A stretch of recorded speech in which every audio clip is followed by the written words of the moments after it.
So quickly, feed the premise. What exactly? What is the totality of what we're doing here? What is the premise?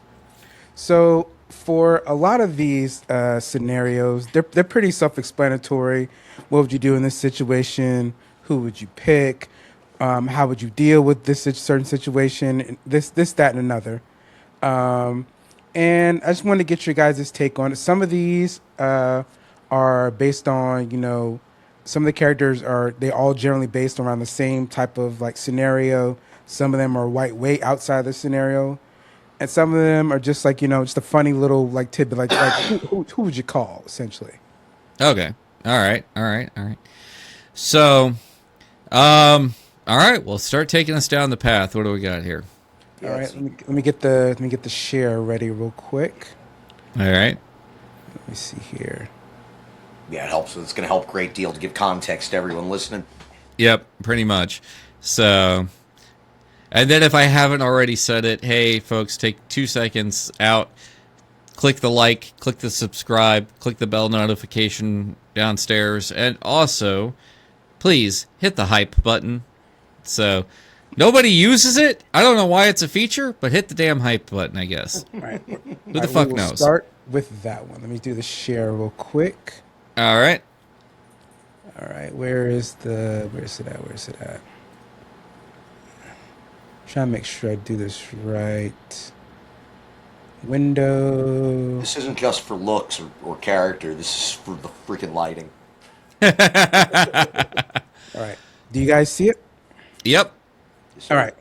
For this particular scenario, so we have the guys from Rush Hour, Lee and Carter. We have the two twins from Sinners. We have the guys from Pulp Fiction, the two guys from 21 Jump Street, and the two guys from Bad Boys. What's the same about all these characters? They all work together as a duo. They cannot work separate with each other. Now, the scenario is this. You are a witness in a case, and you have to hire one of these duos to protect you for the weekend, and you must appear on court Monday at 8 a.m., and they must get you from Friday to Monday, 8 a.m., back in that courtroom. Who out of these duos are you picking? Ooh. If I can't mix and match, I already know my answer. Yeah, I've got mine. I'm gonna go with I'm gonna go with the Rush Hour duo. I'm gonna sit there. Yep, that's who I'm going with. Because here's the thing. Hang out with Kevin Hart for a weekend. That's not Kevin Hart. That's Chris Tucker. You know what? Actually, yeah. Realizing that, I think I could put up with that. Yeah, but the thing is here's this. I've got the socialization aspect coming from Chris Tucker's character, and then I've just got the badass action capability of the Jackie Chan character. So like I'm fine. All right, because here's my problem. If I go with somebody like the guys from Bad Boys, like shit's blowing up, and like there's the potential like stuff doesn't blow up with the Rush Hour characters. The characters from Sinners, trouble goes looking for them, so I will be okay not having part of that. The Pulp Fiction characters, I'll probably be dead by their own hands before I'm ever even safe. And then the 21 great bullet. And then my second pick was going to be the guys from 21 Jump Street. They were literally going to be, they were going to be my second pick. Because at least, listen, I may have a lot of broken bones by the time they're done protecting me, but I'll at least be alive. Maybe. They're kind of fumbly about things. That's why I would have a shit ton of broken bones. Yeah. But at least I would be alive. So... The Bad Boys team, Skeptic, who's your pick? Team, they get shit done. They're explosively aggressive. They get shit done. Like, I'd want them between me and a fucking problem out of all these guys. Maximum fucking aggression, and they're gonna go out and meet the fucking threat. Now, maximum effort. Now, can I throw out a set of characters who you didn't have in here who I firmly believe should have been? Sure, go ahead. I firmly believe that we also should have had the characters from Beverly Hills Cop. We should have had Axel Foley and the guy who was played by. It's not Judge Reinhold. I can't remember his name. It might be Judge Reinhold. I can't remember When his you name. first dropped this topic earlier, I was saying there's a movie. You hadn't even seen the movie, and I hope you get to watch it sometime real soon. Yes. It was a dark sort of buddy cop movie, and when you watched the trailer, you said it felt like something Tarantino and Seth Rogen would have created from both of their brains, and that was a beautiful way to state the atmosphere. It of really that movie. felt that way when I watched the trailer. It really, really did. War on Everyone had which one of the Scars guards, the really freaking tall one. I think it's Alexander. I was looking it up earlier. So, And who was the short, funny guy? He's in so much shit. I forgot his fucking name already. Mr. Penna. Penna. Is it Richard? Was his first name? Or something? Something alright. I can't remember. so But yeah, go ahead, Steve. the thing is like I think there's the guys you picked are Penna. Michael Penna. The guys you picked are an awesome set of combinations, and you get a wide range of diversity. I think there's way too many to really actually settle down and pick, because like I said, by default was Rush Hour, but if you actually had to ask me who I would want, it'd be Axel Foley and his partner from Beverly Hills Cop. Because hey, Uncle Dave lived. Uncle Dave lived. True. He made it to the end of the movie. So when the prompt was originally posted to my TikTok channel, the prompt was initially I shortened it down for our talk, but the initial was we would pick 2 duos to protect you for the weekend. So, but the ones that I ultimately picked, because I ended up picking 2, the 2 I ended up picking were Chris Tucker and Lee, not Chris Tucker and Jackie Chan.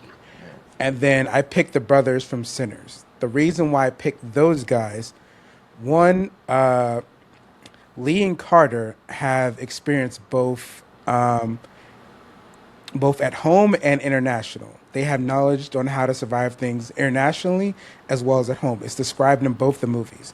They did it in the U.S., they did it in China, and they did it in Paris.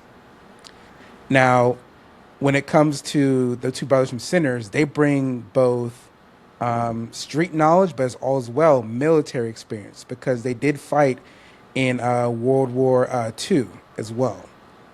And they have the quick knowledge on how to assess situations and how to get out of trouble quickly, whether that be with words or whether it be with a bullet. They know how to handle the situation in-house and how it's supposed to be. Yeah, I didn't know too much about them, so like having more history and lore on them, that does clear up why you think they're a good choice. Yeah. Yeah. I mean, like I said, they're not a bad situations, military experience, ability to go with the flow internationally, blend, and still fucking get the job done. Like that sound like pretty capable crew. Yeah, like I said, to me, they weren't a bad pick. It's just trouble looks for them, and so I didn't want any part of that, which I can understand. Yeah. Now earlier too, I really wish we could have just blended any of the groups. Well, let's go ahead and do that. Let's see blend any. Let's see like any of these guys. Like if whether you had to it's pick their character from that movie or any fucking character they've ever played in any movie. I would take Samuel L. Jackson and fucking Jackie Chan. Any character they've ever played in any movie. And as I said earlier, I mean, like his wallet said, bad motherfucker. That's who he is in every fucking movie. Yep. It was written on the man's lightsaber, for Christ's sake. So. The only man to get his own custom lights. Only man to ever make George Lucas bend the knee on a fucking film decision. I got a purple one? Yep. We'll see. He personally asked him, he said, bro, the one thing I want if I'm going to do this, I want my own color lightsaber. I want a purple fucking lightsaber. And George Lucas is not a man known to take fucking direction requests or orders from fucking actors. I just love it when it was filmed because he was like, "So what color lightsabers are there out there?" Well, the good guys get green or blue, and then the bad guys get red. Can I get a purple one? We'll see. We'll see. There's two reasons I think he did it. One, because it's Samuel Jackson. Like, he's a big draw for this movie for them to get. Yeah. Oh yeah. And two, it makes him stand out and seem unique. One, no one else has this color in the canon. Like, not the extended universe, just like in canon, no one has this color. No. Mm-hmm. And two, other than Yoda and the council, he's the strongest person there. He's like top dog on the fucking council. So yeah, and not some extra fucking perks.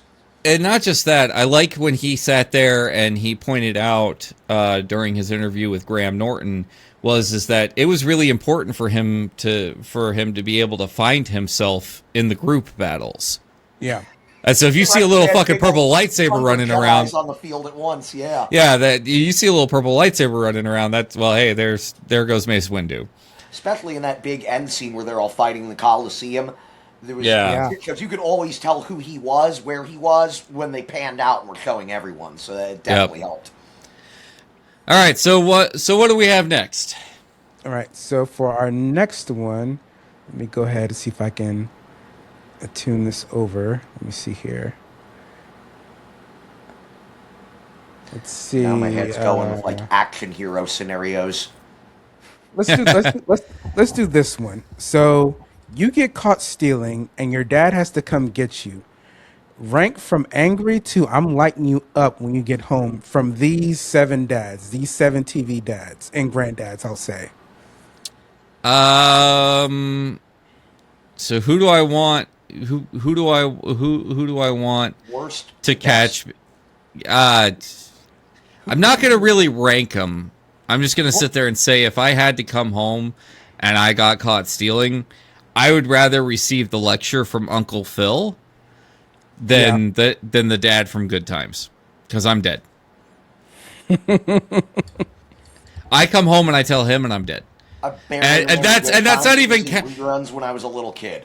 Yeah, and that's not even sitting there adjusting the whole, like, you have an elephant in the room on this, and that is the granddad from Boondocks. So that would be my scenario. He's the one I'd have least rather have to talk to after getting fucking bailed out of jail. Yeah.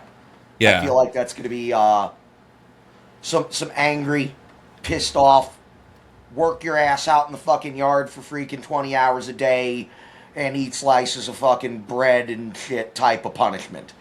Like, well, the thing is, like, in one of the episodes for the granddad from Boondocks, one of the grandsons does get caught stealing. And the opening of the episode is him whooping his grandson, literally. Yeah. Well, that's from the bits and pieces I've seen of Boondocks. I feel like his temperament. I would not want to be the kid that fucked up and pissed him off. My thing is that, listen, Uncle Phil is going to beat my ass. All right, there's no ands, ifs, or buts about that. He's probably going to beat my ass. But the thing is that the lecture is going to end with a hug. I think so, yeah. More all right. Likely, yeah. So the dad from Good Times is just going to beat your ass, and then if you die, you die.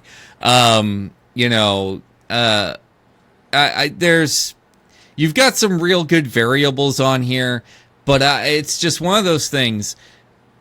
I'm going to be dead, like, and if I want to sit there and save my own ass, it's going to be from Uncle Phil.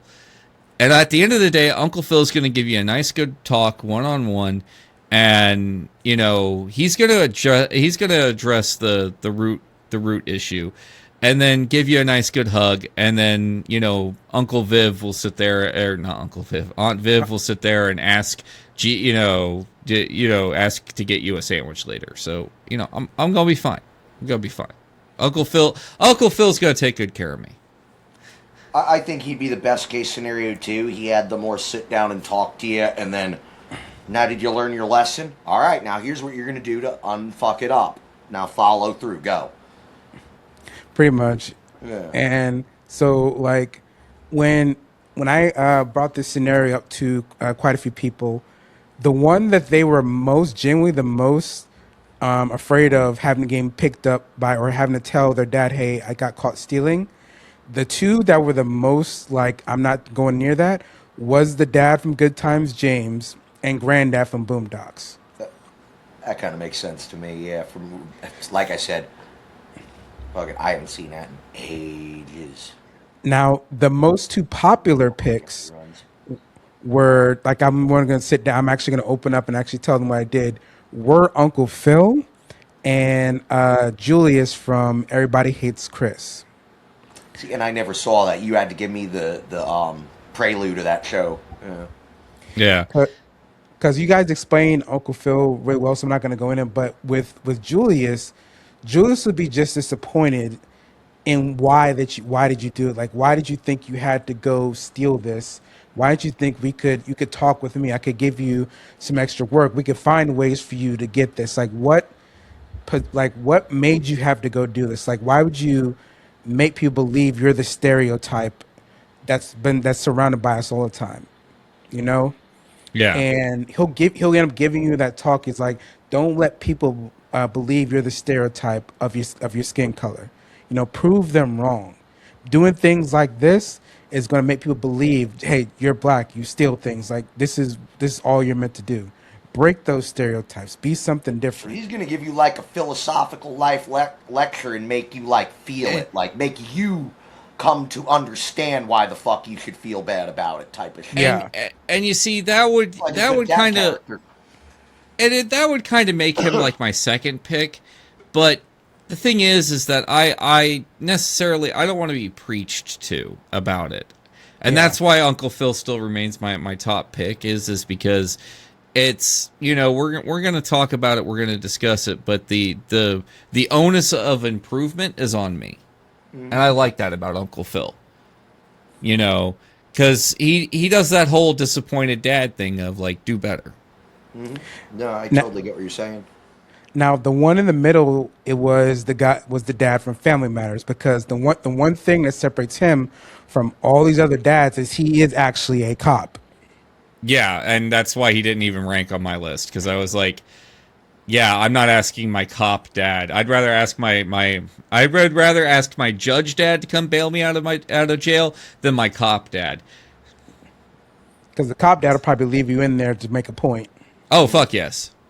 And I'm pretty sure there's an episode of Family Matters where he fucking does that. I think there was an episode like that, but he was not told they were in jail. He was not told. They spent quite a bit of time there, but he wasn't told they were in there. He found out later, and then he went to go get them. So they were in there for a significant amount of time, but that was only because he didn't know they were there. There is one dad that I'm very happy that you did not put on here. Yes. And that is because I think that he is the most hypocritical dad of them all that you could have featured, so I'm very happy. And that was Who's that? Mr. Huxtable. I'm really glad because, like, the thing is that you could go from one episode to the next episode of the Cosby Show, and there was never going to be consistency in the way he was parenting.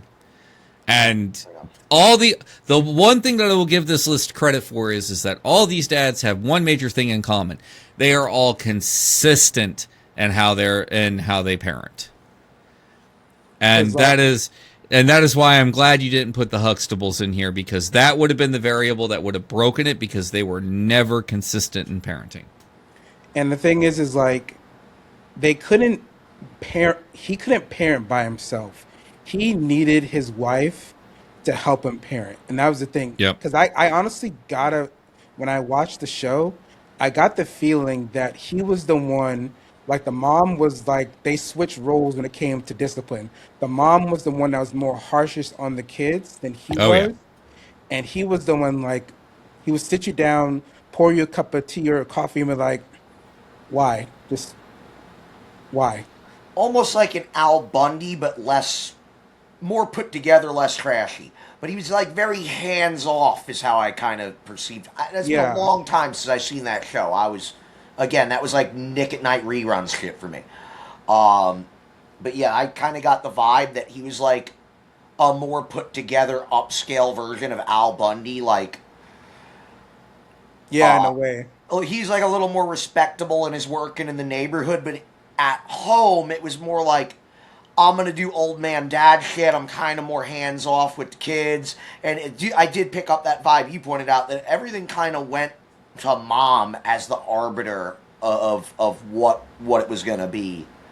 Like, she'd call the shots on a lot of shit. That Yeah. then again, fuzzy old memory of it, but When it came to disciplining them, like in the show, whether it be the youngest to the oldest, the one I saw acting out or more or less yelling the most was the mom. The dad had a very quiet voice when it came to discipline, especially towards the son. He didn't yell at the son or any of the other ones. He simply spoke to them in like this calm, but it was a like, you screwed up, right? Like, you screwed up. Yeah. And like So- he'd be like the one to show you. He'd be the one to tell you like, this is why you screwed up. This is why you're in trouble, and this is what you're gonna do to fix it. But a pattern I think I kind of remember from that show is I felt like he would chime in more at the end of the episodes as a matter of fact or a retrospect sort of lesson.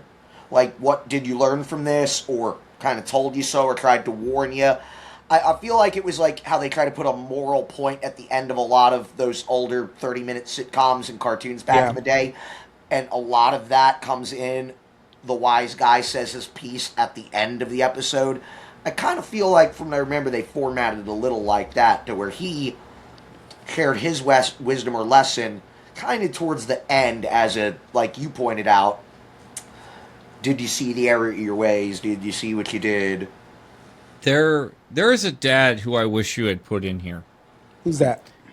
I wish you would have put Tim the Toolman Taylor in here. Oh, shit. Honestly, yeah. And now that I think about it, you're kind of right. Yeah. I really, it's not a super strong belief, but I feel that if you had put Tim the Toolman Taylor in here, he probably would have been my top pick, because out of everybody presented, him and Uncle Phil would be the two most balanced, and he slightly tips the scales on that whole being the most balanced, because Uncle Phil won't really go to an outside person for advice. And the Uncle Phil won't one, lose his patience no matter what, but Tim might lose his patience a little. yeah, but also Tim will always go to an outside source, which is why I think he would sit there and get the one up, is because he's always got that back end, that back end support from Wilson. Yeah, I was thinking Wilson and his bearded coworker, the more upbeat, Al. positive guy. Yeah. Yeah. And And Wilson's that's- like the wise old man. Uh-huh. Yeah, it would be a tough pick for me, but honestly, like, Tim the Toolman Taylor definitely should have been in here. And like I said, the only reason being is because, like, he's got that he has that want to go out and seek advice and whatnot. And also, unlike Uncle Phil, he does not mind being called out when he's wrong. That's the one thing that is very different from a lot of these dads. The only ones that I saw, like when they knew they were wrong with something, they would openly say like, I was wrong and I'm sorry. You didn't see that with a lot of shows, especially when it came to the parents, them admitting that they were wrong about something. But the Terry Crews character, Julius, he admitted when he was wrong and he apologized to Chris about it. James wasn't as much, like, because there weren't a lot of scenarios where he was wrong. It was more or less a warning from the kids or something like that. It more or less came from his wife than the kids. But the dad from Family Matters, there are multiple times where he openly came to his kids and he was like, you know what? I was wrong here. I should have believed you. You were right. And that shows me a good sign of the parenting that you relay onto your kids, that you're able to say, hey, I wasn't right in this scenario and I took that out on you. I'm sorry. This wasn't right. I apologize. Not everyone can teach that lesson because not everybody has the personality traits to own up to when they're wrong, discuss it, especially with someone that you're over, you're the parent figure, that maintaining a certain image thing and maybe even a little personal ego gets in the way. And I think that's an excellent point you bring up, because most people wouldn't think that being able to do that is a beneficial skill to, like, teaching your kid how to own up to it if they screw up. When they see you, their role model, going, yeah, I'm not always perfect, sometimes I get it wrong. And and then you show them the whole process of how you handle realizing that, acknowledging it, and resolving whatever conflict there was around it. That's an important fucking life lesson to teach a kid, I think. Yeah, no. So, all right, so what do we got next? But I think there's. Did you mention? I think you mentioned Bernie Mac, right? Yes, I did. A little bit. Yeah, I did. I did mention Bernie Mac, and if in keeping in line with the trend of the style of parenting that's presented on the map, Bernie Mac would fit in on that style of map. And it is because Bernie Mac has that discipline, but he also has the gentle hand. And I think Bernie Mac would be another contender up there with Tim the Toolman Taylor, because he'll go to an outside source, and he'll also always refer to his wife as the other strong subject matter presenter. And I think Bernie Mac would also be a really good contender in this list, just because he has all those benefits. So this is almost one where I'd say take it back to your TikTok, add Tim the Toolman Taylor, add Bernie Mac. Yeah. Get rid of Winslow. Get him off that fucking list. Years old, and I feel barely in touch with some of these characters. Like I said, last time I watched them, I was probably under 10 watching Nick at Night reruns, or maybe daytime TV reruns. The only reason why I'm saying get rid of the Winslows off this list is that Family Matters is definitely a thing, but A, he's a cop, and B, like, you have the Steve Urkel variable. And even though you don't want to admit it, the Steve Urkel variable will fucking hit you. So I was honestly considering taking out Pops from the Wayans Brothers, because he's already portrayed on there twice, technically, because he plays the voice of Granddad. So I was already considering taking him out and add someone else in.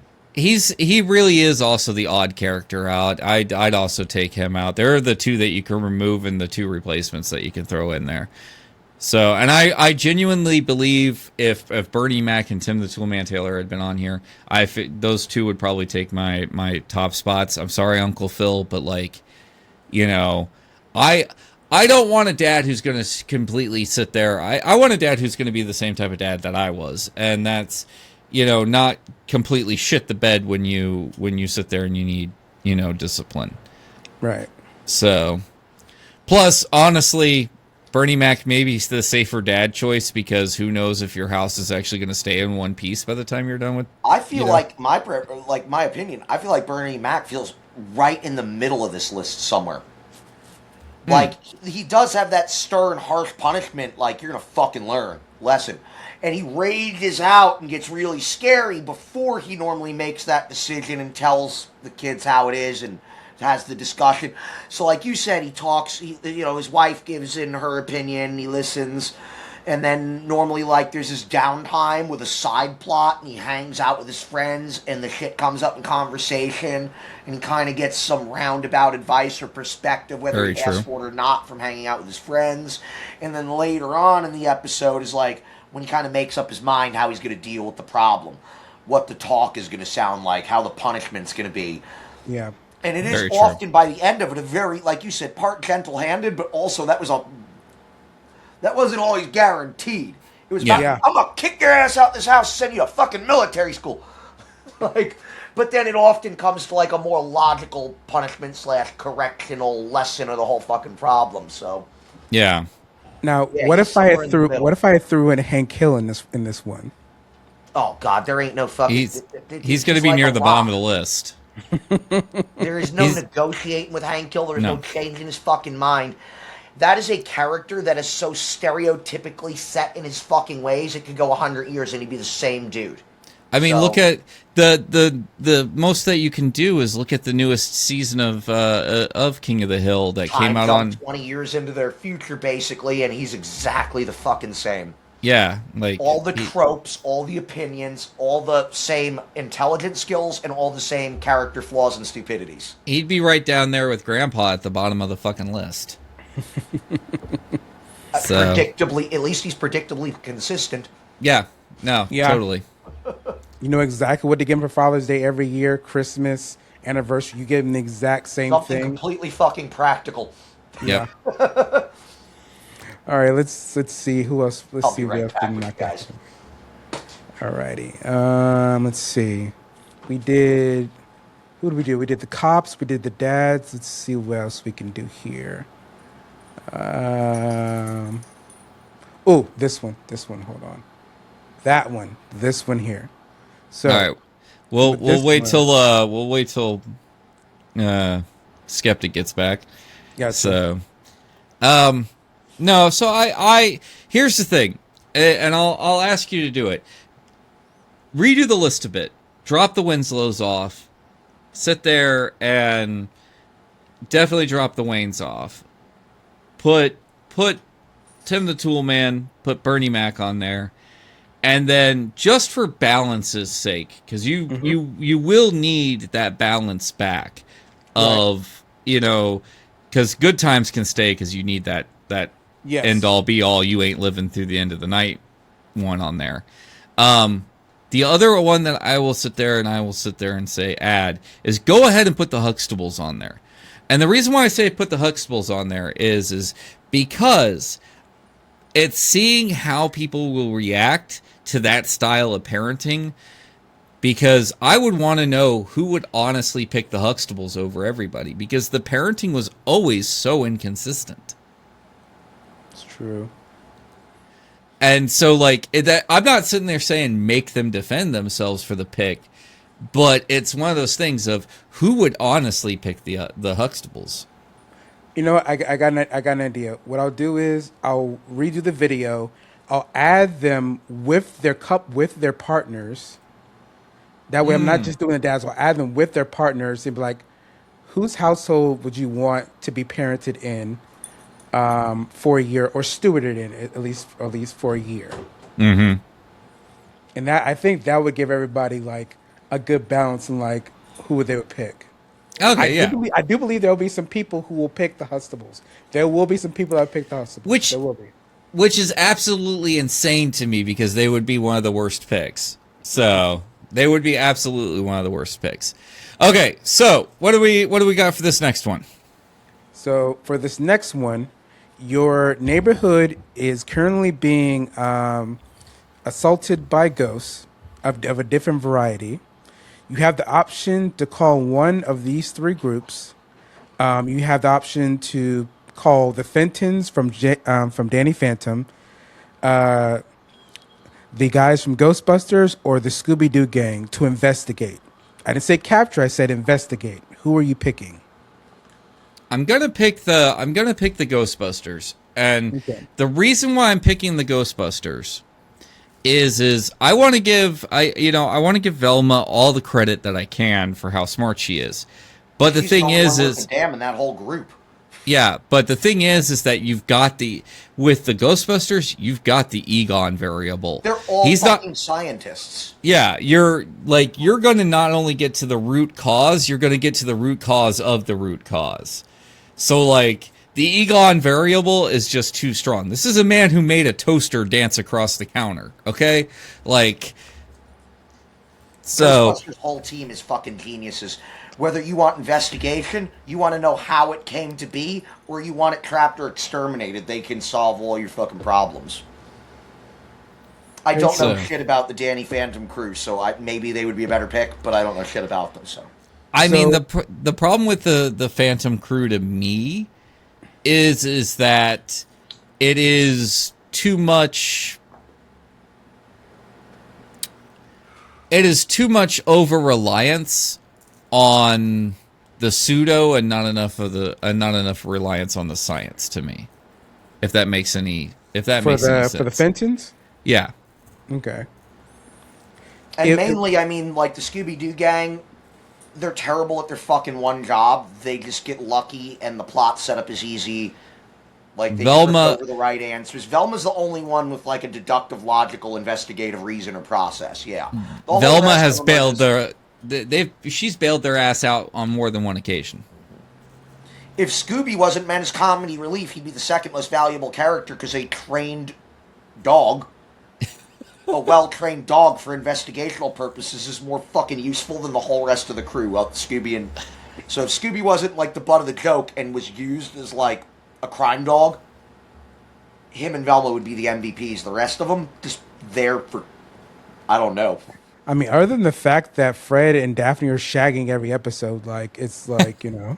We're going to go off this way. Oh, the rest of you fuckers can go off that way. There was no realistic way that they ever successfully would have achieved anything they were trying to do without Velma. Because, Shaggy and Scooby are just looking to hang out, go on a road trip, eat snacks, and smoke pot. The other two are just, like, trying to basically, they're, like, tour the country and hump. Like, you got your preppy kids on a travel adventure. You get your potheads along for the ride. They all run a serious company together. Do they get paid? I don't think I've ever seen them the entire get paid. management system of the fucking company. The live action movie, the live action movie raised up the whole point of how they got paid very well, I think, and so the but I mean, okay, so when you ran this, A, who was your pick, and B, what'd the consensus come back as? Yeah. So when I ran this one, my number one pick was the Fentons, simply on the fact that they this is their job. This is what they do. This isn't like something like they actively do this every single day. They go out and fight different variables of ghosts as well. The only reason I picked them over Ghostbusters, and it was a very, very close pick, is because the Ghostbusters, they deal with primarily just a neighborhood type of ghosts. They deal with only in their neighborhood. The Fentons have fought ghosts in different areas as well, different states as well. Almost like the Avengers team of ghost hunters. Almost, yeah. Okay. Global threat versus your local friendly neighborhood superhero. Yeah. They're defending Manhattan like Spider-Man. But when it comes to success rate, though, the Ghostbusters are hands above the Fentons, though. Yeah. Okay. And not to mention, let's not forget that the Ghostbusters did franchise. They did franchise. So yes. So what was the consensus among your viewers when this one came back? Oh, it was a no-brainer. Everyone picked Ghostbusters. Okay. Really? Ghostbusters. Yeah. Yep. I figured. Yeah, I like your breakdown and explanation of the Phantom team. I could see, like, kind of the set, like, they seem pretty capable. I might try to, like, surf a little of the cartoon to see their capabilities and style. But, you know, Ghostbusters just... Because science and proprietary technology developed to handle the direct and immediate situation. They're specialists. And like because in one of the episodes of Danny Phantom, the dad in the orange jumpsuit, he literally fights a ghost with like a pair of like ghost gauntlets that he literally punches them with his punching hand. brass knuckles. Essentially, yeah, he fights them one-on-one with his hand. So it's like, how many guys you know fighting ghosts with their hands, pretty much? Like, I will throw hands with you. Is in the literal term. Cool way to handle a ghost. I like That's that. that's not bad. That's not bad. All right. It only happened in a couple episodes, but still, like, it was still great to see. That's cool. These are my ghost busting fucking taser knucks. Gonna be pounding some poltergeists today. Fucking drag him into a fucking octagon. Move on to the other side. All right. So what do we got next? All right, let me see what else we got here. Let's see. Let me see if I can find. Let's see. I saw one with I Shigo like on to there. brainstorm about this one. Okay. The format sounded complicated as hell. Oh, that one. Okay, I'm gonna be lost on this one. Yeah, yeah. You can pass it. It's just you had Shigo on there, so I was just So, like, do you know all four of them, Steve? I do know all four of them. Yes. Okay, so the relationship is not going right, and you have to break up. You have to break up with your girlfriend. Who is one of these four girls? Who are you most terrified of breaking up with, and who you think is going to give you backlash? Yeah, this is a hard one. This is definitely. I'm almost dead from every single one of them, but honestly, if you, I can't tell you who the worst would be. But I vaguely remember what cartoon one of them is from. But if you had to ask me of who I would want to break up with and who I think would handle it the best, I would be a fool to break up with her. It would be Shigo, but she would handle it the best. And the reason why I'm pointing this out is over the term of Kim Possible, when you were watching the series, you did run across several of her ex-boyfriends. And all of them were alive. Yeah. Fair logic.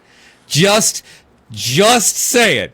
Vicky is going to sit there and she's going to be a whiny, crying teenager about it, and she's going to try and do everything in the world to try and win you back.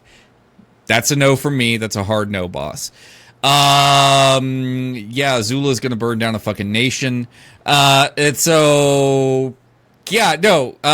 only one who I feel confident in how this is going to go, and that's going to be Shigo. And I know all of her ex-boyfriends lived to tell the tale. So best breakup scenario, Shigo. Thank you. So, Also, she hot. My only context on this is their expressions in these fucking photos. They all look a little fucking psycho and scary, to be honest. So I'm gonna give you my pick, and I'm gonna give you the viewers' pick on what they picked. Okay. All right. So the one I picked was the same as you, Steve. I picked Shigo as well, because she would honestly, she's gonna be mad. She's gonna be mad, especially if she likes you a lot. But you're gonna survive to the next day. Yes. Future long, I'm not sure, but you're gonna survive till the next day. Yeah. Now, So, the one that was picked the worst, like who's going to react the worst, it was actually a tie between Azula and Vicky, because everyone believed that Azula will take out your entire family out of spite, oh yeah, like I said, she'll burn down a fucking nation. and then Vicky would somehow turn it away to try and destroy the world because you did it. No, you see, I disagree. I think Vicky would go full on crying teenager. We didn't see her with a lot of boyfriends, so it was very difficult to see. I think she would go full on crying teenager. I really do. I don't think she has the emotional maturity in order to sit there and cope with a breakup. Do you think she would slash your tires and burn down your house? No. Really? No. I think she would be so devastated. She'd be that type to sit there and be like constantly, which is worse in a different fucking way. So, and one of the reasons I also like. let me just guess. Let me just guess. Lower right had barely any picks. Yeah. Yep. It was mostly because I think a lot of people think that the relationship be so toxic anyway that she'd break up with you first. Oh, yeah, 100%. So, all right. Anyways, let's go on to one that Keith would know. okay, let's see here. Sorry. I just saw Shigo and I get easily distracted. That woman's a work of art. Actually, let's Jump do back one. I want to get a better look at this lineup here. Let's This do one this here? one. What's your topic on this? I'm familiar with about half of this board. So the top, I'm gonna go from left to right, going down. The top left is Danny Phantom. Middle is Static Shock. Third one is Luke Skywalker. That's Miles Morales, Harry Potter, Aang from Avatar: Last Airbender, Sora from Kingdom Hearts, and then Percy from Percy Jackson series. All right. Now, this might be a genuine easy one, but like I threw this scenario out to people to have them give a very large, like, don't just base it on who immediately comes to your head. Like, base it on their skills, their adventures, their mindset, who they are. Who embodies the phrase, with great power comes great responsibility, out of these guys here? All of them kind of. One of them is. It's this token fucking, line. I don't know. Did they even drop that line in the Miles Morales one? Because I feel like every fucking Spider-Man early story dropped that line in it. Yeah, they did. Yeah. Yeah, I know bits and pieces of the Miles Morales Spider-Man, but I know bits and pieces of like all the Spider-Man going back. So I grew up watching that cartoon. So you're sitting here saying that out of these people, not including the actual line itself and where it originated from, who most embodies it? Yeah. Fucking none of them. Really? Yeah. They're all reckless until they learn not to be, but it does apply to them in the long term, I think. Well, at least the 4 that I'm actually thinking about. Yeah, I mean, in the very, very long term, yes. But in the immediacy of their media, none of them. Harry, I don't think, embodies great responsibility, great power at all till he's fully an adult, and it wasn't by choice or acceptance. He was forced into life or death scenario over and over and over till he realized the fucking responsibility was gonna fall on him no matter fucking what. And then he accepted it, matured into it, and got better at handling it. You read the Percy Jackson books, he comes off as a whiny bitch, so no. I don't know nothing about him. Fucking Sora in Kingdom Hearts is you should know better. He is a fucking terrible pick. I would say Luke embodies that after the first 3 episodes when you get into like what was the series that they're not using as canon that they started writing the books in, where he started like Legends. Yeah, where he starts recruiting and protecting and fathering all the new generation of Jedis. He becomes a true leader figure that makes decisions to keep people alive, keep them safe, and not let he learned to not let his actions cause harm to others as he grew. Yeah. So I think he embodies it a bit better. So out of the immediate choices that I'm presented with right now, all right, there's only 2, and that's going to be Luke and Static Shock. So I feel like Static was thrust into that role and embraced his responsibility a lot quicker in his story arc. He really did. But like out of immediacy, none of them. But if I had to pick, it'd be Luke and Static. The rest of them, hell no.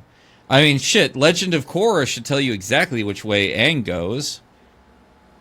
So, Aang didn't get better with age. If anything, he got worse. So, Percy's a whiny bitch. Danny Phantom, we know what he's like when he grows up, and he becomes a full-on douchebag. So, are we talking about the same guy?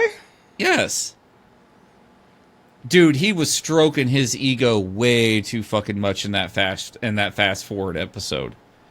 No, that was evil Danny. That wasn't him. That was evil Danny. I don't know. There's way too many parallels between the way the series went and the way that character was shaping up to be. Way too many parallels.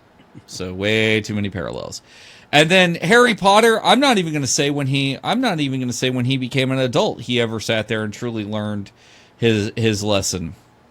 You know, cursed child out the fucking window. Just the sheer fact that he went through all of that and still became an aura is still a problem to me. It's because he could have sat there and he could have gone on to be a professor, and he could have that too. Yeah, he could have gone on to be a professor. He could have been the next professor of dark arts and given people the actual knowledge and equipment. And on the instead, he became wizard cop. See, I don't even. I honestly thought he could have done. He could have done what the last few movies are fuzzy to me. He honestly could have done what Neville did, because Neville became an aura, but he was only an aura for like maybe 4 to 5 years. Then he went to become a teacher. I mean, yeah, I guess I could give you that, but at the same time, I'm just saying, man. Like, if you ask me from this list, and you're having me take them in the context of just their personality right here, right now, none of them. But the only two I would ever actually ultimately pick is Luke and Static. So I think they're up there. I don't know enough about Miles's like journey through being the best version of his own Spider-Man, so I don't know like the flawed or messed up decisions or paths he took along the way. the problem is before they could ever even get to like a more stable spot in the comics for him, his comic always gets a fucking reset. So he's very hard to gauge because we've never had Miles around long enough to really like cement him around. I mean, even Miguel O'Hara has more solid character building than he does. So, but then again, I mean, even if you had put Miguel O'Hara in this list, who is my favorite Spider-Man ever, even if you had put him in here, I would have told you to sit there and take a long walk off a short pier because he's the worst example because he is absolutely, he knows he is a murderer, he knows he's a killer, and he knows that he is a bad guy, and he has fully embraced that about himself. So there's one person. After I upload the video, I'll tell you the pick everyone picked when I get done. Okay. There's one person I wish I had put on here, and after seeing everybody's like results and everything, how they talked about it, I'm very, very sad I did not put him on here because he's still one of my favorite characters. Even of the ones on this list, he's still one of my favorite. I'm upset that I didn't put in Gohan. I mean, he was so young when he started, but Gohan, I think, embraced his role as something bigger in the universe and a protector fairly early on in his life. I mean, it was cemented by Team Gohan when he fights Cell. It's also a thing though is it's kind of the whole Harry Potter and Percy Jackson thing though is it fair when it's like thrust upon you forcefully? Well, no hero expects their powers, so in all ways, who you can be, your maximum potential, and the hero you could be to the world is always like, oh great, I'm super. I could be super me and super incognito and not let anyone fucking know, or I could become and embrace the fucking hero the world needs. So I think you gotta look at it that way. This is all kind of thrust upon each of them, at least as far as I can think.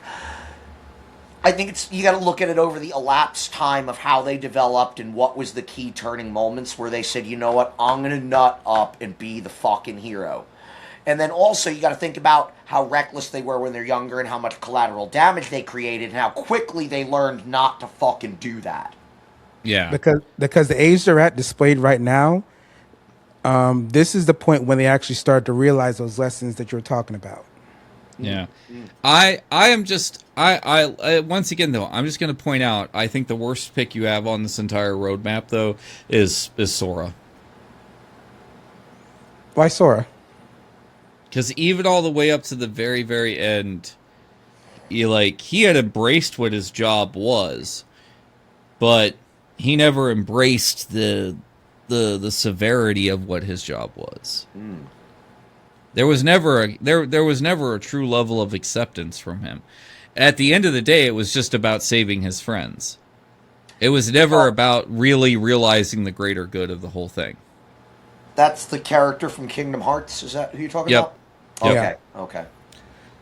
Now, there was a scenario that was pointed out to me when I showed this to someone from work, and he got me thinking, and I was not entirely sure about the answer, so I'm going to pose it to you guys. Out of these 7 here, who would you want to confront the least their evil side? Ooh. I'd probably have to say Potter. If Potter went fucking full-blown evil, nah. I mean, Luke would be bad, but I think I could hide from Luke. And, like, Potter could fucking level a city to get me if he wanted to go full evil. Like, and he could track you. You can't hide from him. Like, yeah, Luke has the Force, but, like, evil Luke, if you're not, like, in his immediate vicinity, I don't think he's going to pursue you that hard, unless you develop a very particular, unless he gets a vendetta for you. Yeah, Yeah. because like Potter, I what? could see him going full blown Voldemort, just like evil, obsessive lunatic that's willing to fucking scorch the whole world to get to his target or what he hates or wants to fuck up. Funny Yeah. enough, that almost happened.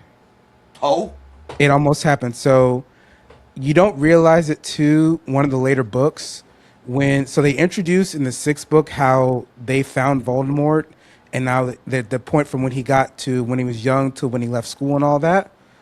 If you pay attention to the detail and how they react and how they speak to each other, it's almost the same. like they're Because afraid of him. They see his potential if he went evil. yeah, and Oh, then oh no, like you mean when him and Voldemort are kind of having their whispery back and forth? Is that what you're talking about? no. It's so when they went to go pick up Harry, Hagrid went to go get them, but Harry had those darker tendencies that Hagrid had to stomp out really quickly.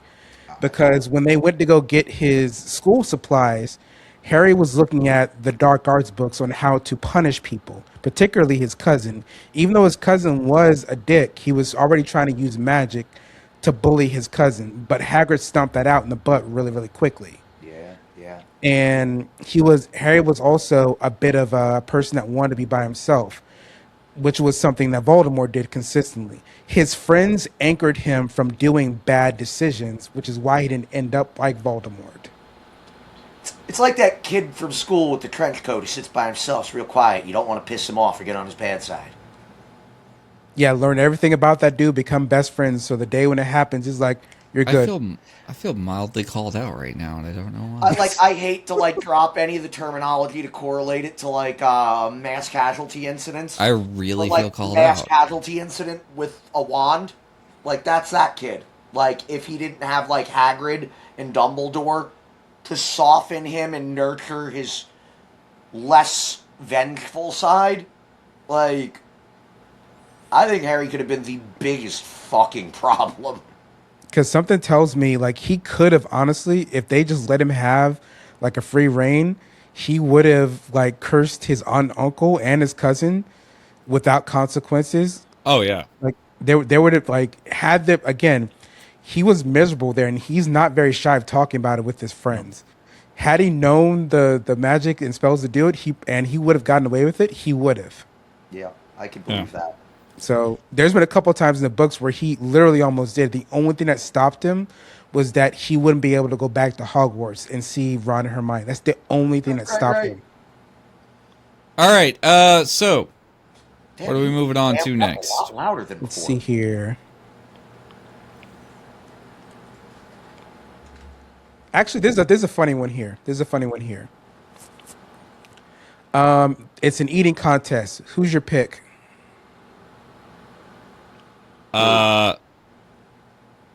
Yeah. Boo. Lou?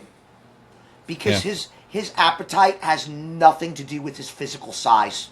He is a black hole inside of a little jelly donut. The other two, their physical body would eventually fucking stop him. So why are you eliminating Boo? Let's start with Boo. No, I'm not eliminating Buddha. I'm saying top winner eating competition of all time. Yeah. Top winners. Boo. Number one. And hands down every scenario. You want a bus eaten? He'll fucking eat a bus. Without chewing it or cutting it. He'll swallow it. And it'll disappear in the cosmic singularity that is the anomaly of Boo's anatomy.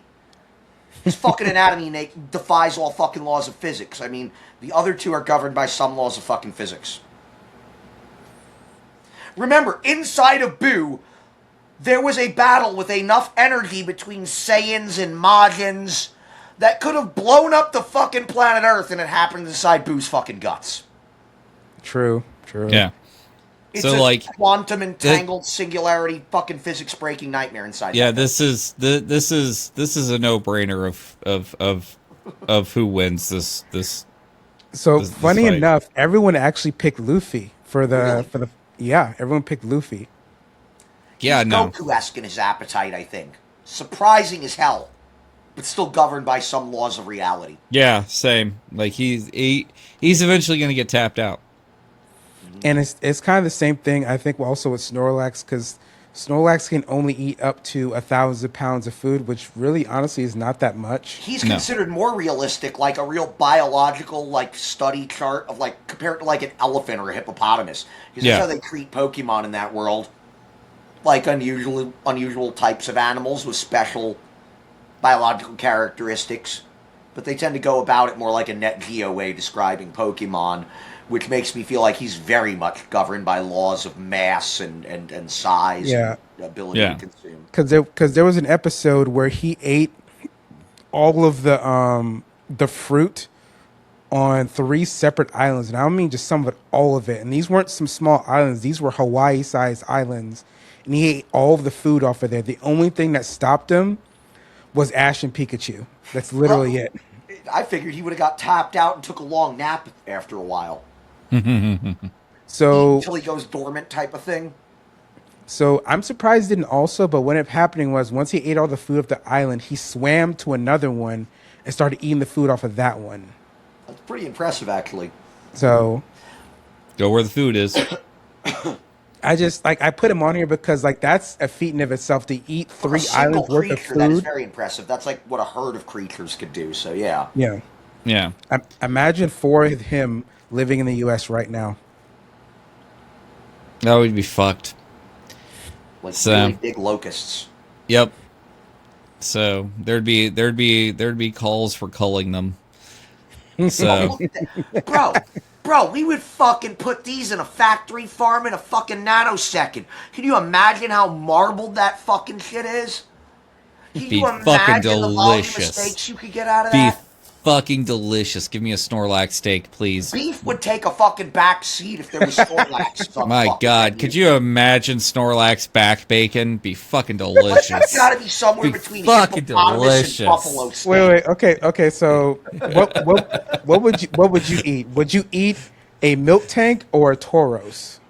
What would you more inclined? What would you? I don't know what the first one is you just said. Milk tank is like a cow. Yeah, one's a cow, one's a bull. I don't think that was in the original 150. I kind of fell off after that. Was the other Arcanine? Isn't that the fire dog? Which one? What did you say is the second one? Milk tank and Tauros. Oh, that's the bull with the fire on his tail. Yeah. Yeah, I mean, I don't think I'd particularly want. I don't really have a correlation with milk tank. That sounds more like a dairy cow. Tauros I am slightly familiar with because that was an older one. That seems more like a breeding bull, not an eating one. I imagine he'd be really gamey and tough. So I'd probably go towards the softer, more cow-esque one. Just give me straight up Snorlax. Fuck the other two. The 2 most eaten Pokemon in the world in the show that they've actually announced, they're 2 birds. One is Farfetch'd. He's actually eaten with his leek. It's a delicacy. And the other is Pidgey. That, to me, that's like a really big Cornish game hen. I think that'd be like a really large game hen. The flavor of a game hen, the size of a turkey. I'm fucking picturing. I would eat the fuck out of a Pidgeotto, dude. I would. I'm just kind of sitting there, like, because when I picture Pidgey, I always picture fucking New York style pigeons.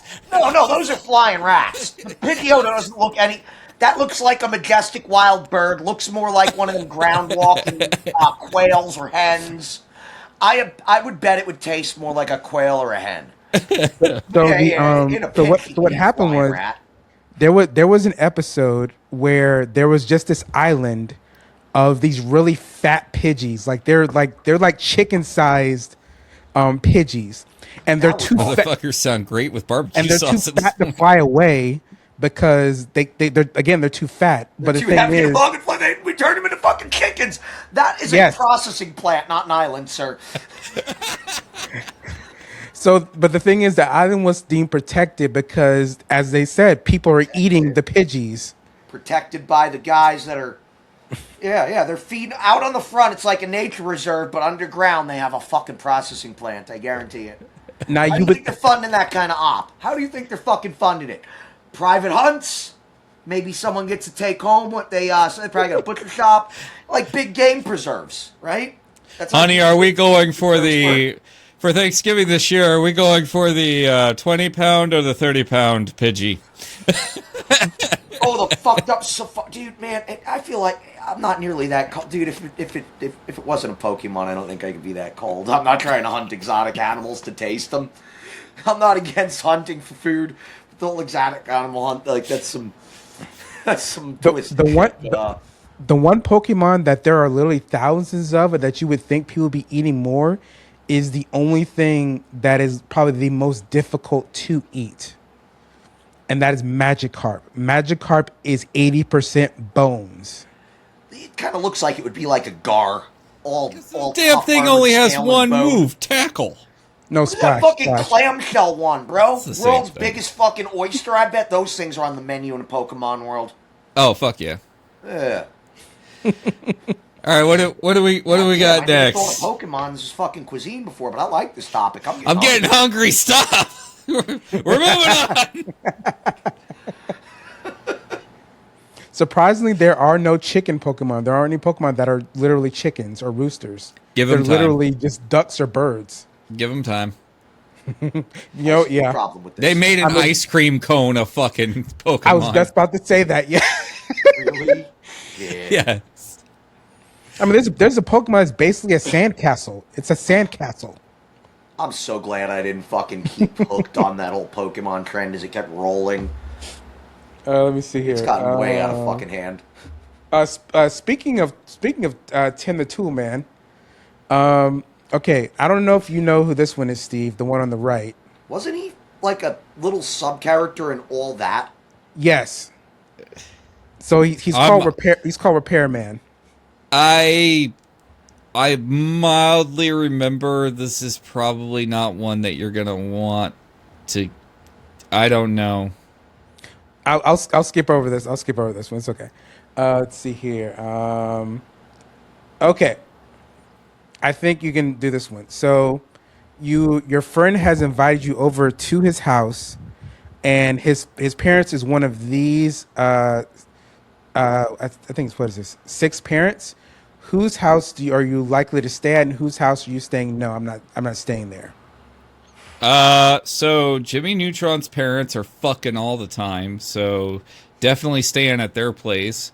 And then probably I have no desire to stay with Helga's parents. So You're that's the parents from Hey Arnold. That was the girl that's with the pink. That was her parents. yeah, that's Helga's parents. Okay, I don't remember them as characters. I vaguely remember the show. I know those two are from Fairly Odd Parents, but I think I've watched all of fucking 10 to 20 minutes of Fairly Odd Parents in my entire fucking life, so I recognize them. I don't know shit about them.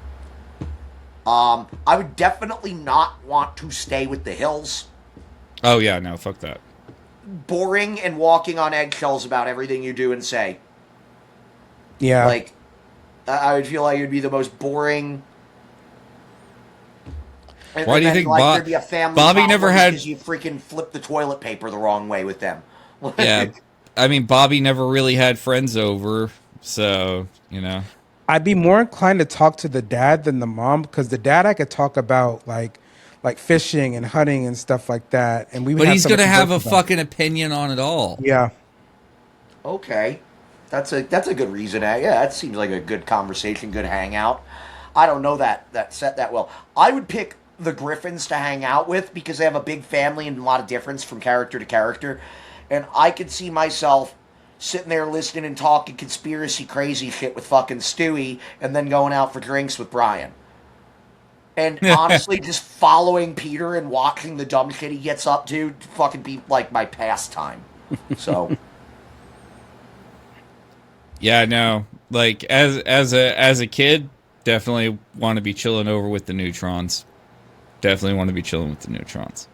Plus, let's be real. Out of everybody shown here, there is maybe.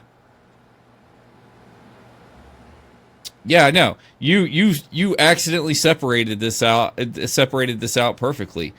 The three most loving couples, the three people who actually genuinely love each other the most, you put all at the top. The rest of these couples only tolerate each other. Yeah, like I'm gonna start with Helga's parents.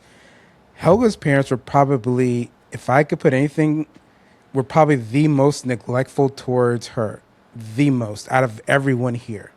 Least we not forget there was an entire episode where Helga's mother sobered up, showed what such a boss bitch she was, and it was because of her husband that she sat there and immediately swerved back around and became a drunk again. Yeah, and the thing was, she was for that show. and she was actually really successful. I think if Bob had passed away, she probably would have made that company a lot better and probably would have been more successful, honestly. Yep. Like they wouldn't have been selling beepers the whole time. They probably been selling cell phones and everything like upgraded with technology and all that stuff as well. Yep. And then with Timmy's parents, they were just like very off hands with him a lot. Like they left him alone constantly with the babysitter that he warned them constantly, like she's bad. Like she's bad. The thing is that I think Timmy's parents were definitely the type of parents who, like, for the most part, they would be, involved-ish, but, I mean, it's obvious they're out there living their different lives. They're obviously out there living, like, I'm sorry, the mother always came off to me as somebody who had, like, a lot of shit to hide. So, like, a lot of shit to hide. So... The mom, I think, had the most potential to be a good single parent, I think. Possibly, if she wasn't so stuck up her own ass. Out of everybody here, the two worst parenting couples would have to be the Patakis and the Hills. They're the two worst. There is... When it comes to each other or just outwardly? I mean, even to each other. Let's face it. I'm pretty sure... Like, with Hank and Peggy, like, there was probably a divorce in that pipeline multiple times. And the fact that it seems to be, like, every single episode, they only really tolerate each other. Even in the first episode of the new season of King of the Hill, like, when they're coming back on the plane, like, I talked about this when we talked about the revival of King of the Hill way back when. Like, that whole plane scene is not awkward funny. It's not. It's Peggy oversteps and Hank is just, it's just they're very stubborn in particular in stupid ways that are different from one another, and I think that's where a lot of the divide in their dynamic comes from. They both have one fucking track minds, and they're both fairly simple people, but they very rarely look towards one another and communicate well. Yeah. So I think that is what creates a lot of that wedge. Like, they're more like professional roommates than a actual romantic couple. So you're saying like they got married just for the sake of being married? Kind of like, I feel like they're the couple that got together because that was what was expected in common, where they grew up, how they grew up. Pair off, get married, find somebody practical that makes sense to be with. And they were the real example of it. Wasn't very much about, like, romance or connection. It was like, oh, you're a fine woman. You'd make a good wife. Yeah. You have a decent husband. You're strong and you work hard. This is sensible. I think it's married. Like, one's a teacher, so he's more good at domestic things and communication. He's piss poor at those traits, but he is knowledgeable about skill-oriented things. Ironically, too, the more I watch it, I feel like they're two different types of autistic. Yeah.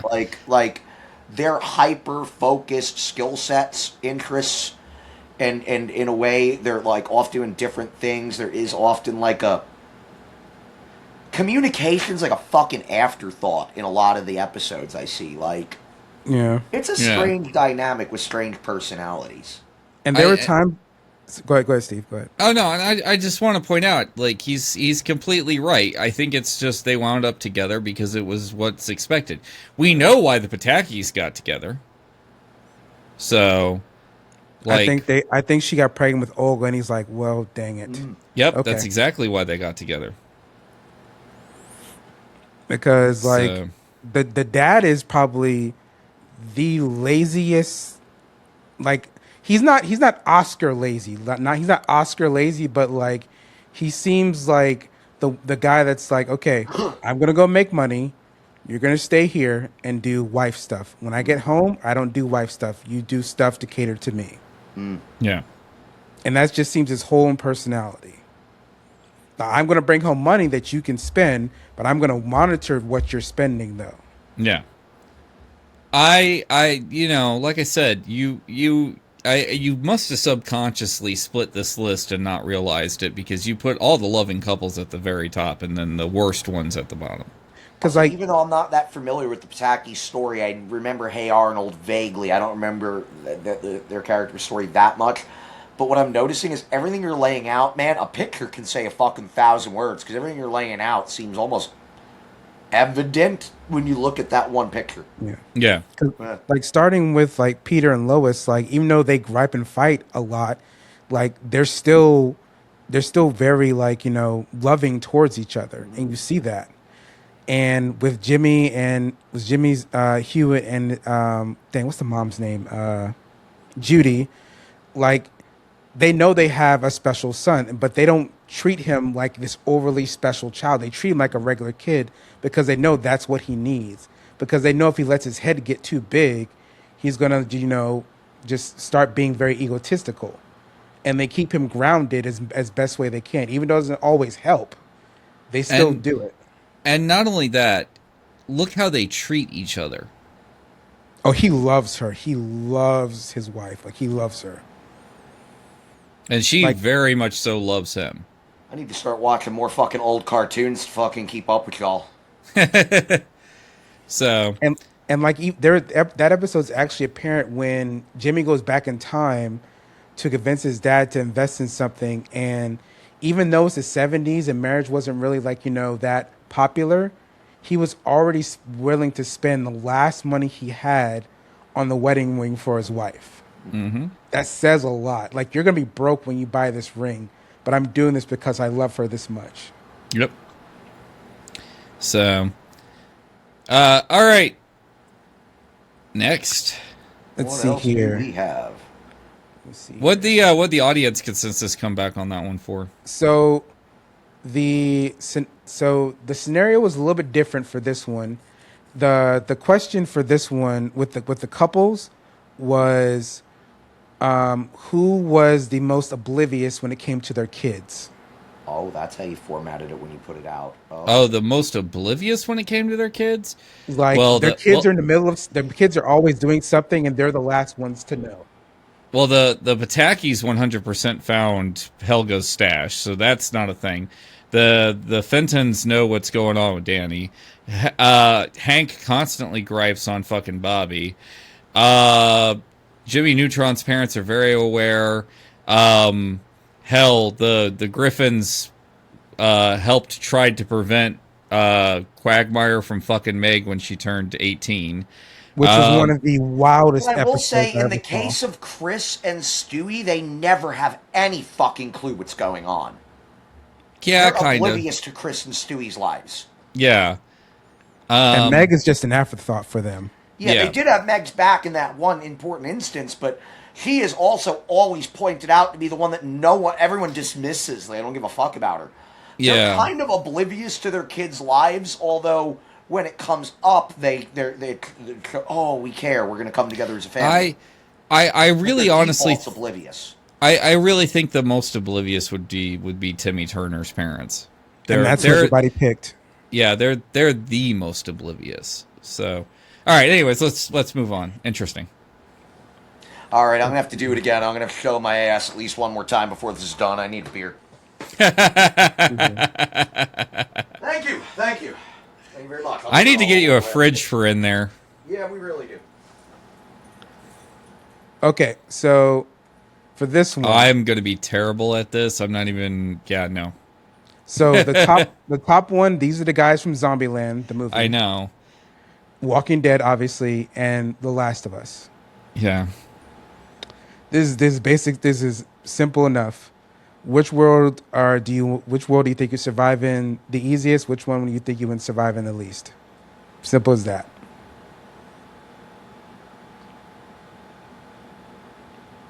Uh-oh. Hey, Keith, I think we lost Steve. Okay.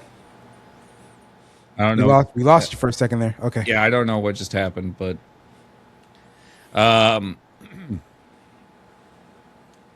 mean the thing is like I wouldn't survive in any of these worlds. So like again, I think you would survive the Walking Dead one. I think you could. I just it's not an environment suited for me. Like I don't like zombie questions. I don't like dealing with zombie stuff because it's arbitrary to me, and it's not something that it's not my bag, man. It's not my bag. So, you think you just wouldn't survive, or it's just like the scenario is just too wild? It's just it's too stupid and too overdone for me. What's like going that's on, Delvin? Sounds like the fucking conversation shifted to more serious. No, it's just it's about zombie survival stuff, and again, that used to be my obsession. I was one of them guys they used to make all the excessive zombie flicks for. Yeah, and it's never been my bag, so it's like it's not my thing. Want to do a quick blaze through it, Ron? I'm curious what the question was. The question was, which one do you think you'll survive in the easiest? Which one do you think you won't survive in at all? And it's Zombieland, The Last of Us, and The Walking Dead. Group from The Last of Us really cares about one another like family. I think they give all to keep one another alive. If you're close and you're not in bad with the Walking Dead crew, it's a good team. It's a good, strong, large team with also a lot of potential internal problems, individual social divides throughout it. So kind of a rocky thing to navigate, but probably a very good survivable team if you're strategic, play it right, get in, do the right thing, be part of the team. Comedy crew at the top, love the fucking movie, but they're gonna fucking run while you're getting eaten by a zombie. Yeah. Yeah. Or be the guys that are noisy and dumb and bring the zombies to you. So, my quick breakdown. So I guess Last of Us best survivability, Walking Dead second best, Zombieland. You're a B-roll backup character there for comedy and dying if you're with them. All right, let's jump into another one. Let me see if I can find one for Steve. Let's see here. I think I went through most of them. Hold on. Yep. Okay. There's only one left. This one here. So, your bully and his dad challenge you to a fight. Whose dad are you calling to jump the fight with you? Oh. Who am I getting to go into the fight with me? So you have Hank Hill, Stoic the Vast, Jack Fenton, Timmy's dad, the dad from Rocket Power, Stan from American Dad, and Dexter's dad. That's who the last one was. All right. I know Dexter is fucking awesome. I don't know what his dad did or how useful he was. Okay, so you want from best to worst pick. Yeah. Okay, so you can just pick one is the best pick and then one is the worst pick. Yeah, we have to go through Okay. So Stoic's going to be my best, and my worst is going to be Hank. I imagine the one you reference is the big, scary, tough-looking barbarian dude. Yeah. Yep. Seems like he could hold his own. I don't know that franchise or character, but it seems like a badass. I would go with American Dad, though, for my number one, because he'll call in a fucking Black Ops fucking team. Like, he'll call in SEAL Team 6 in a fucking airstrike. He'd be my second pick. Yeah, he'll go to extremes and has too much ability to call in, backup from Big Brother. Yeah. The thing is how I came to the conclusion is that out of most of these dads, one of them we've seen actually get into a fight, and that was Hank. And Hank lost. Yeah, most times I see Hank fighting, he's literally just kicking someone in the butt. Not kicking butt, but kicking someone in the butt. Yeah, I don't think he's a good fighter, but he's got heart. Yeah, but the heart's not enough to pull him up on the list. The rocket power dad, he seems like the type to sit there and he's Australian. He's gonna kick the shit out of you and then toss you a fucking. He's gonna come into the rescue like something out of the fucking Fast and the Furious movies. Like he's gonna ride in on a surfboard or a fucking crocodile and knock someone out with a goddamn boomerang. Yeah, and I mean, Timmy's dad is always down for a fight because he's always trying to fight his neighbors. So we know that even if he gets his ass kicked, he's just gonna keep getting up and getting up and getting up and getting up. Dexter's dad is fucking nuts. I don't know much of his story or what he's capable of.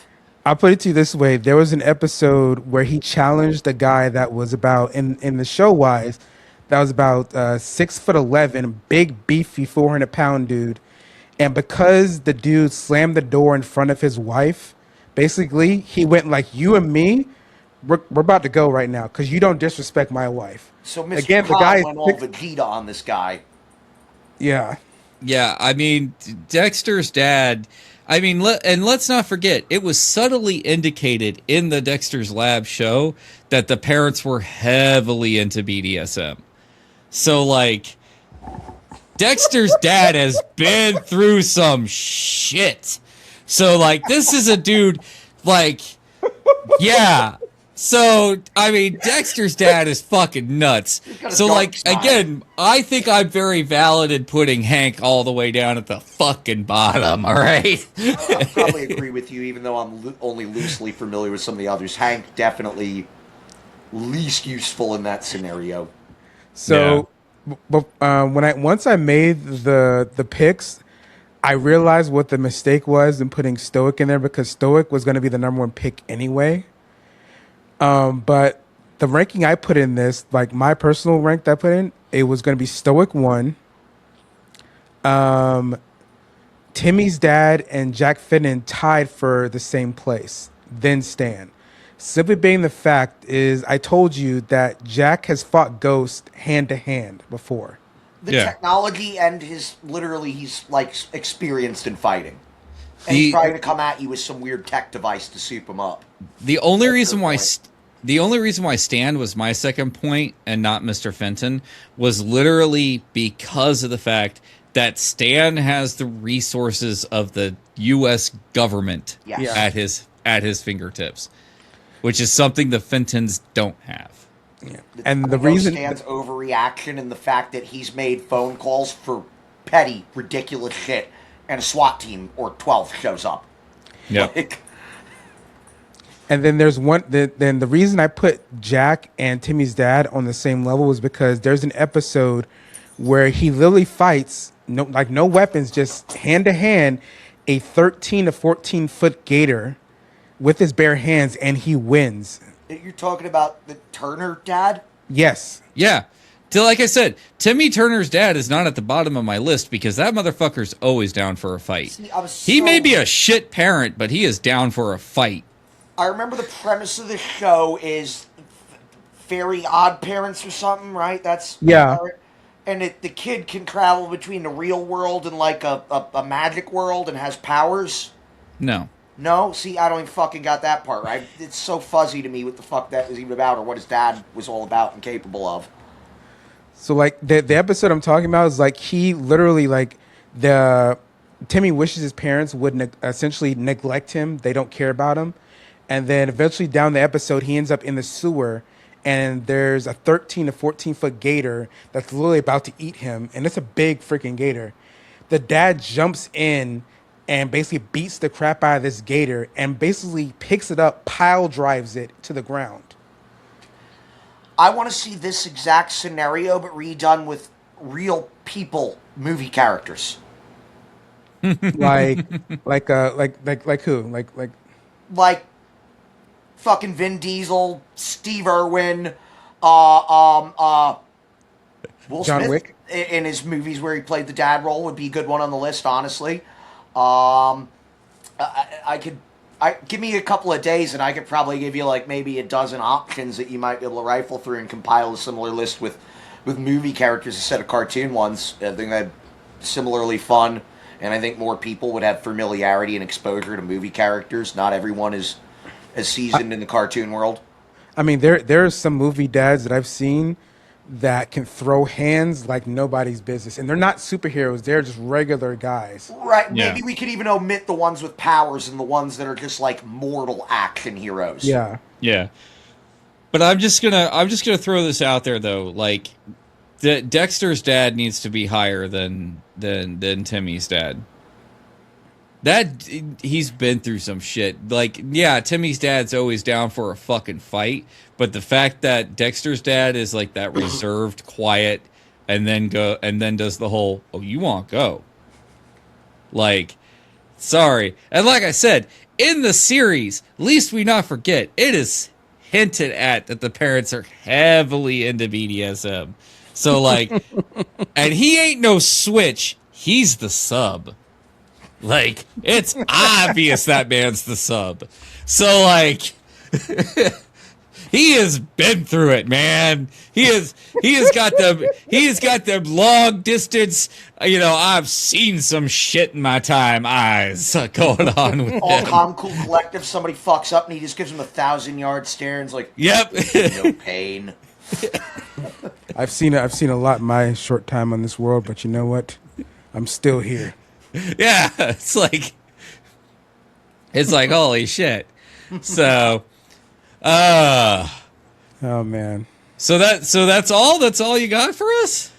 So I do want to make sure that I have one for Keith as well, because I do not want to leave him out.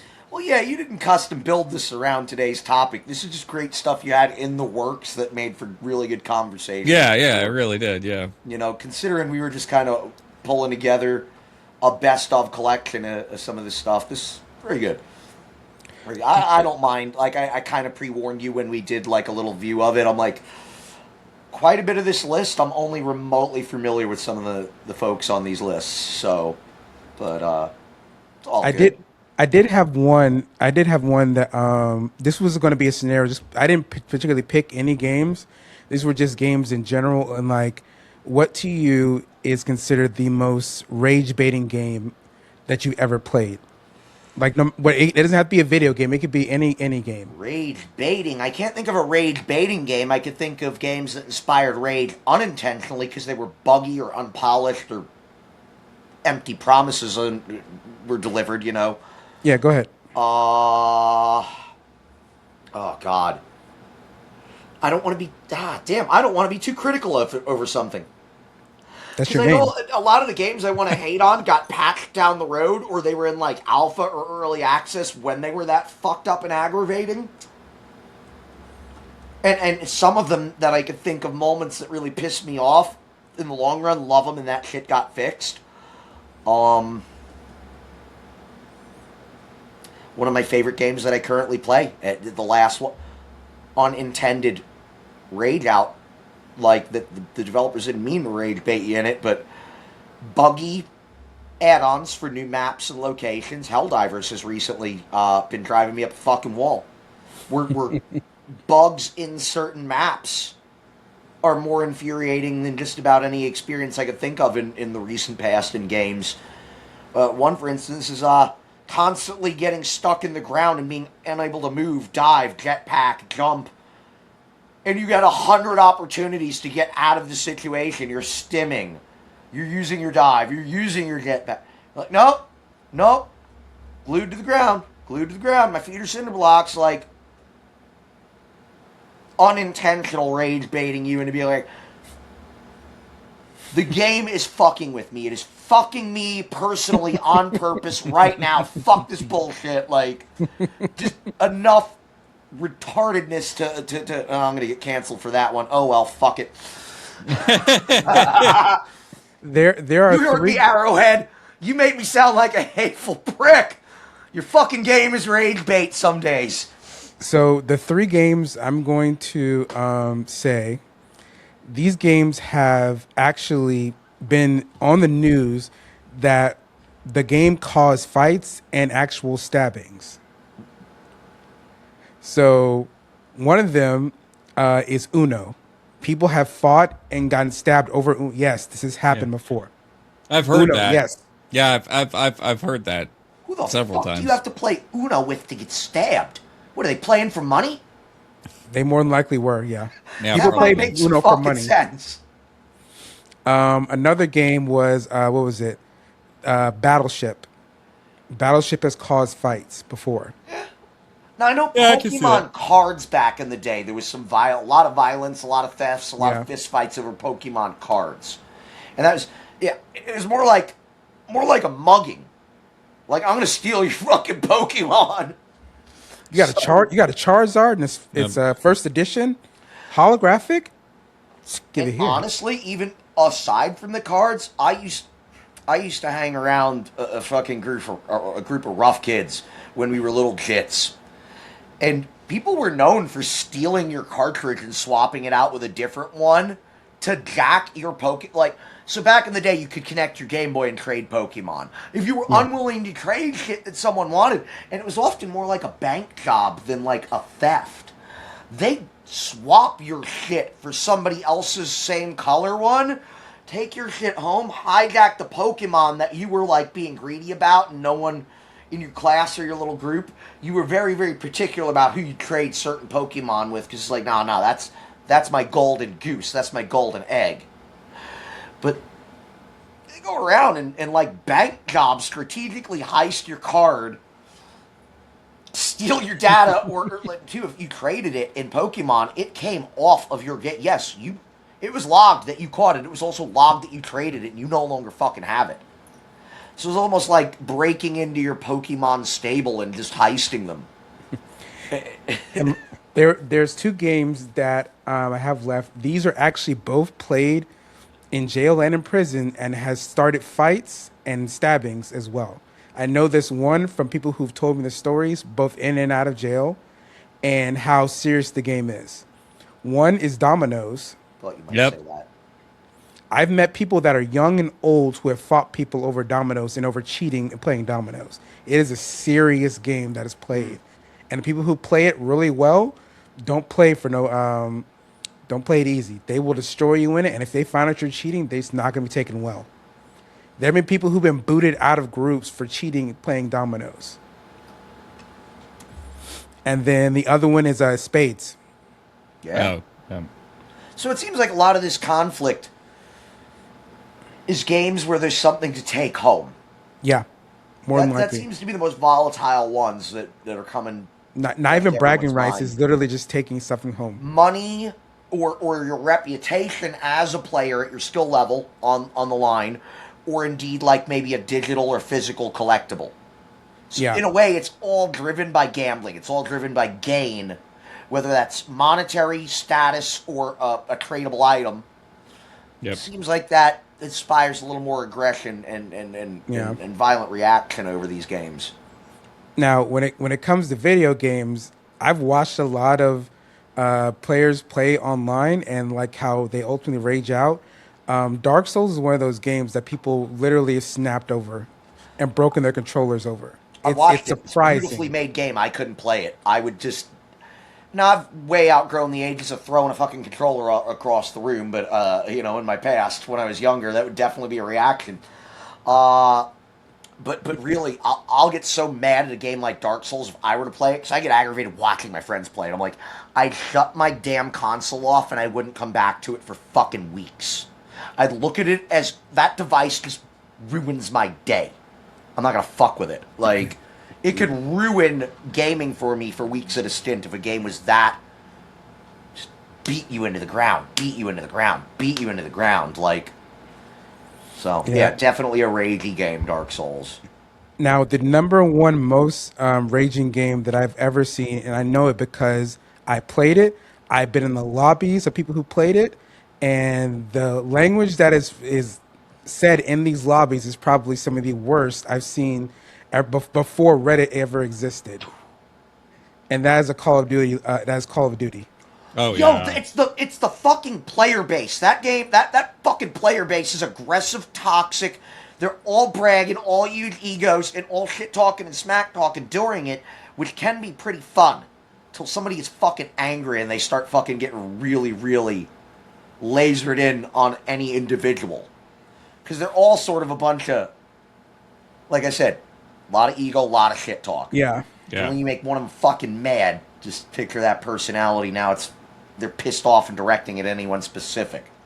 Now imagine if you're good at the game and you're just good and you just go through the game just like destroying everyone. They're going to assume that you're cheating. They're going to assume I've heard those that your kind of game is callouts. hacked. If you're fucking good, particularly above average good, oh, the slander for being a fucking cheater gets heavy. Yeah. It's still, I think it's kind of a toxic community in general. it is. I played it for years, and there's not a lobby I've ever been into that I ever wanted to stay in for more than a couple of games. And I'm not big for those whole, like, the world's shrinking and it's last man standing at the middle. I don't like those sort of arenas. They've gotten really popular. But Call of Duty, indeed, the Warzone, they made a very fun, free version of it, so I give it credit. I never made one fucking microtransaction in that game. And it's not my preferred style. But sometimes when I just want to go on there and be solo and see how far I can make it and just be cold-blooded as shit, I jump into play. And I will tell you, once in a blue moon you find another solo or another Ronin-style player that is not malicious as shit. And they're like, they see you surviving, you see them surviving, you don't engage one another. You just have a mutual professional respect, and you're like, I'll deal with that guy when I fucking have to. I keep seeing him over there. He keeps seeing me over there. It's like a few minutes later, wow, that motherfucker's still alive. And then through these sort of engagements, you might find yourself working with that person, talking with them, and go, you're the rare outlier in this world of piratey, cutthroat, lying, bragging, jerk-offs. It's like two people that might be accused of, man, you're cheating. No, it's tactics and a little bit of experience with getting decent at the gameplay. Now you get two nuts like that working together. Ooh, the way it could piss off all the other generalized group of, I'm going to fuck you up, I'm going to fuck you up. They all think they're super badass, but there's no teamwork. There's jack shit for communication, and descends into chaos as the map shrinks. The two people that are focused, calm, and hang in the outside and maybe even agreed to work together a little bit, you create a very fun dynamic in a game like that where it's normally, like you said, a recipe for rage. Yeah. It's something. Well, I think we're reaching that natural stopping point that we always inevitably do. Damn, this was fun. Like, I think for our first one being back for being back in quite a while, this one was actually really good. I'd be down to dive back into that topic with you in future episodes and whatnot too. Games, which ones are rage, which ones are fun, and which ones have weird dynamics with multiplayer. Yeah. Oh yeah. I think we'd make almost a whole episode on those games. Oh, for sure. We definitely get into that. Oh yeah. So basically everybody's going to be sitting there, going to have content coming out pretty soon. We'll be continuing down the path of the year of touching grass. Of course, if you sit there and you like this video, go ahead, hit subscribe, hit the like button, ring the notification bell, hit the hype button, and I'm sure pretty soon, YouTube's going to sit there and be like, drink your, authorized can of beverage in order to sit there and show you that you like the video or whatever. You can find everybody's links down in the description, of course. Couple of cool announcements coming out pretty soon. Again, we're going to have that big trip coming up.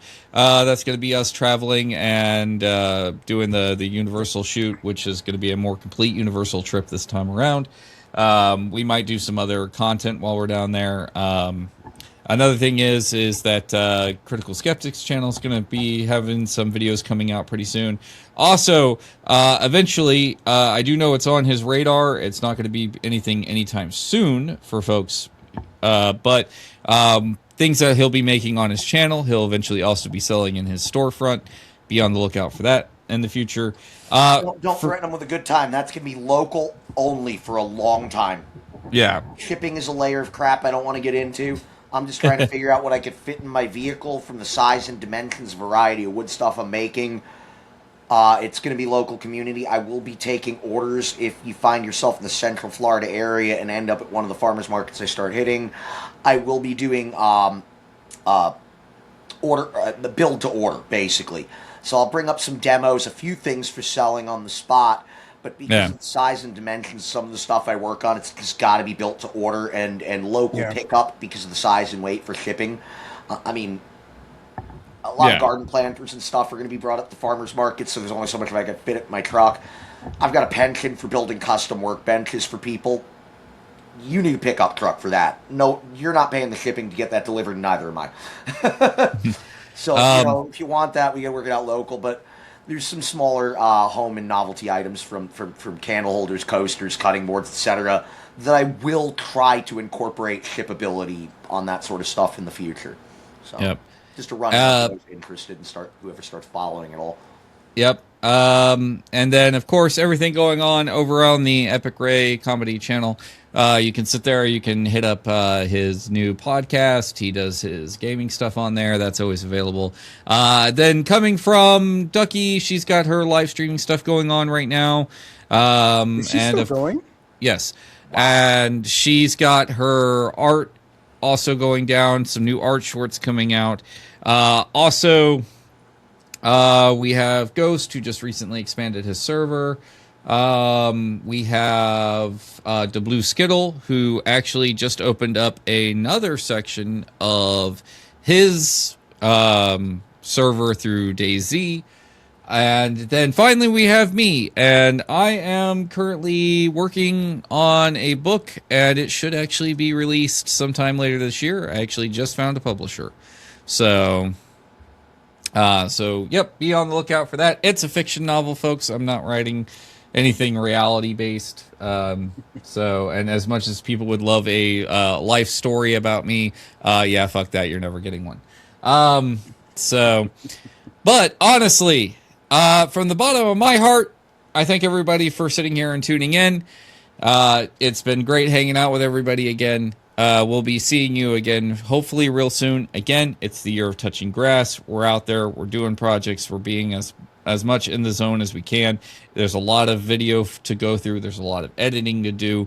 We still have a lot more left in this year to do. We're kind of spreading this out more and more and more over the year.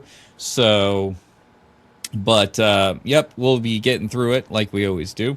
Don't be surprised when Steve is much lower energy in the next coming shows when I start creating content. Because he is the second in 3 steps. I don't edit video. I edit still frame. That is where my fucking experience and involvement level and patience for that all caps out. So when I start dropping content, if y'all watch it and like it, always remember Steve is the editor. You got to give him 50% of the credit for anything I put out if you end up liking it. So, but anyways, from myself and all of us here at What the Podcast, thank you so much for tuning in, and we'll see you on the next episode. Bye. Here's to you.